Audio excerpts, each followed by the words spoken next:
നിങ്ങൾ കണ്ടതല്ല അതിൻ്റെ അടിസ്ഥാനം. ഇപ്പം ഒരു വാട്സപ്പിൻ്റെ വ്യാജമായിട്ടുള്ളൊരു ഗ്രൂപ്പ് ഉണ്ടാക്കുക, എന്നിട്ട് അതിൻ്റെ ഒരു സ്ക്രീൻഷോട്ട് വ്യാജമായിട്ട് ഉണ്ടാക്കുക, അതിലൊരു യൂത്ത് ലീഗുകാരൻ്റെ പേരിലൊരു പ്രൊഫൈൽ ഉണ്ടാക്കുക, അവൻ്റെ ഫോട്ടോ അതിനകത്ത് വെച്ചിട്ട് അവൻ അയച്ചതാണെന്ന് വരുത്തിക്കാൻ സ്ഥാപിക്കുക. ഫേക്കാണെന്ന് നിങ്ങൾക്ക് എല്ലാവർക്കും ബോധ്യപ്പെട്ടല്ലോ, എല്ലാവർക്കും ബോധ്യപ്പെട്ടു.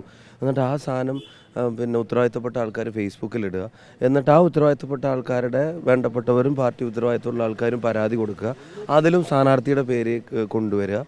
എന്തിനാ ഇലക്ഷൻ ആണെന്ന് വിചാരിച്ചിട്ട് അങ്ങനെയൊക്കെ പല പോസ്റ്റിൽ പറഞ്ഞ കാര്യം തന്നെ എനിക്ക് പറയാനുള്ളൂ. തെരഞ്ഞെടുപ്പ് ഇന്ന് തീരും, നാട് മുന്നോട്ട് പോകണ്ടേ. അപ്പോൾ ആ എഴുതിയതിന് വല്ല ആത്മാർത്ഥ ഉണ്ടെങ്കിൽ ആദ്യം ആ പോസ്റ്റ് പിൻവലിക്കണം. രണ്ട്, ഇത് ചെയ്തവർക്കെതിരെ കേസും നടപടിയും നിർബന്ധമായിട്ടും വേണം. ജനങ്ങളിങ്ങനെ അല്ല, ന്യൂനപക്ഷ വോട്ടുകൾ മാത്രമായിരിക്കില്ല അവർക്ക് നഷ്ടപ്പെടുന്നത്. ഒരുവിധം വോട്ടുകളൊക്കെ ഇത്തവണ നഷ്ടപ്പെടാനുള്ള സാധ്യതയുണ്ട്. ഈ കളിയൊക്കെ ജനങ്ങൾ അംഗീകരിക്കും, ജനങ്ങൾ മറുപടി പറയില്ലേ. ഞങ്ങൾക്ക് ഇതുകൊണ്ടൊന്നും പിന്നെ വടകരയിലെ വോട്ട് നഷ്ടപ്പെടുന്നുള്ള ആശങ്കയില്ല. കാരണം വടകരയിലെ ജനങ്ങളുടെ രാഷ്ട്രീയ ബോധത്തെ സംബന്ധിച്ചും അവരുടെ കോമൺ സെൻസിനെ സംബന്ധിച്ചും നല്ല ധാരണ ഞങ്ങൾക്കുണ്ട്. ഒരു കാര്യം, ഈ കോൺഗ്രസ്സുകാർ BJP പോകുന്നതിനെ കുറിച്ച് വലിയ ചർച്ച. ഇപ്പോൾ EP ജയരാജൻ BJP പോകുന്നതിനെ കുറിച്ചൊരു അഭ്യൂഹ ആരോപണമൊക്കെ വന്നുകൊണ്ടിരിക്കുകയാണ്. ഞങ്ങൾക്ക് ആരും BJP പോകുന്നതിനകത്ത് സന്തുഷ്ടി പ്രകടിപ്പിക്കുന്നവരല്ല. ഞങ്ങൾ ആരും പോകരുതെന്ന് തന്നെയാണ്. കാരണം പിന്നെ രാജ്യത്തുണ്ടാകുന്ന ജനാധിപത്യ മതേതര മൂല്യങ്ങൾക്ക് നേരെയുള്ള കടന്നുകയറ്റത്തെ, അതിനെ സ്റ്റേറ്റിൻ്റെ രാജ്യത്തിൻ്റെ തലവൻ തന്നെ ഓൺ ചെയ്യുന്ന പ്രസ്താവനകളെ, അതിനൊക്കെ അപകടകരമായ പ്രത്യാഘാതങ്ങൾ ഉണ്ടാക്കുന്ന ഒന്നായിട്ടാണ് ഞങ്ങൾ കാണുന്നത്. ഇത് മുറിവുണ്ടാക്കാനും വിഭജിക്കാനും ഒക്കെ വളരെ എളുപ്പമാണ്. ഇത് ഒരുമിപ്പിക്കാനാണ് പ്രയാസം.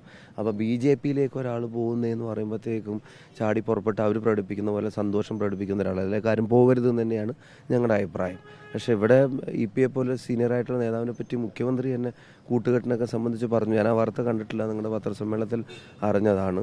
എൻ്റെ സംശയം EPക്ക് പ്രചോദനമായത് പ്രധാനമന്ത്രിയായിട്ടുള്ള നമ്മുടെ മുഖ്യമന്ത്രിയുടെ കൂട്ടുകെട്ടാണോ എന്നുള്ളതാണ്. കാരണം വിമർശനം മുഴുവൻ രാഹുൽ ഗാന്ധിക്ക് നേരെയാണ്. പ്രധാനമന്ത്രിയെ CAA വിഷയത്തിൽ പോലും പ്രധാനമന്ത്രിയല്ല വിമർശിക്കുന്നത്, രാഹുൽ ഗാന്ധിയാണ് വിമർശിക്കുന്നത്.